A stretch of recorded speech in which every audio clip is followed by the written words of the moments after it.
আমার হাজব্যান্ডের সাথে আমার ফার্স্ট মিট হয় ২০২৩ সালের মের ৬ তারিখ। সেদিন সে ফ্লাওয়ার্স, চকোলেটস কিছুই আনে নাই। আমরা ৩০০ ফিট ঘুরতে গেলাম। তো আমার এক্সপেকটেশনও ছিল না সে কিছু নিয়ে আসুক, কারণ এটা তো ডেট ছিল না, জাস্ট একটা মিট ছিল।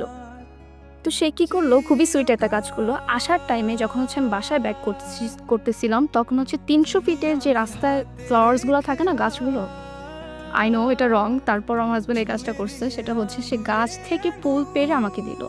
একদম হঠাৎ আমি এতটা স্পিচলেস হয়ে গেছিলাম আর এতটা স্পেশাল ফিল করছি যে আচ্ছা, একটা মানুষ এত সুইট বা কিউট কীভাবে হয়।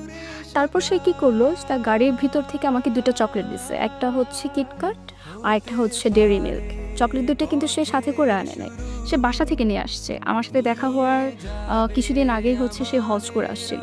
তো হজের থেকে যেই চকলেটস নিয়ে আসছিল সেগুলো আমার জন্য আনছে। তো এই ব্যাপারগুলো আমার কাছে খুবই স্পেশাল ফিল করাইছে আর সুইট লাগছে যে না, একটা মানুষ চাইলে আমার জন্য রাস্তা থেকে নিয়ে আসতে পারতো কিনে flowers, chocolates.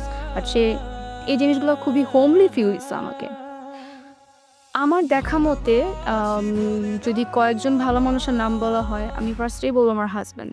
As a husband হোক, অ্যাজ এ ছেলে হোক, অ্যাজ এ ভাই, অ্যাজ এ জামাই বা দুলা ভাই বা যেটাই হোক, আমার হাজব্যান্ডের চেয়ে পারফেক্ট কোনো মানুষ হয় না। সে আমাকে খাওয়াই দেয়। সে নিজের হাতে ইলিশ পোলাও রান্না করে আমাকে খাওয়াবে, আম বিরিয়ানি রান্না করে খাওয়ায়। সামটাইমস আমাকে, আমি গোসল করে আসলে আমার চুল হেয়ার ড্রায়ার করে দেয়, নিজের হাতে তুলে খাওয়াই দেয়। সে আমাকে যেভাবে যত্ন করে, আসলে এভাবে যত্ন আমি এর আগে কখনো পাই নাই। এজন্য হয়তোবা সে আমার হাজব্যান্ড।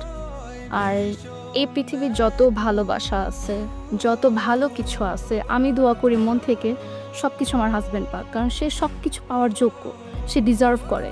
বিয়ের পর থেকে আমি সবচেয়ে হ্যাপি থাকি আমার হাজব্যান্ড আমার কাছে থাকলে। সে পাশে বসে থাকুক, কাজ করতেছে, বাসায় কিছু খাচ্ছে বা হাঁটাহাঁটি করতেছে, আমি হ্যাপি। আমাকে হ্যাপি করার জন্য আহামরি কিছু করতে হয় না, জাস্ট ও আমার সাইডে থাকলে আমি হ্যাপি থাকি। আর যখন ও থাকবে না, তখন আমি অসুস্থ হয়ে যাই।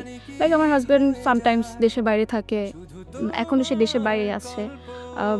তো দেখা যায় যে আমি সিক হয়ে যাই, 2 দিন পর পর আমি অসুস্থ।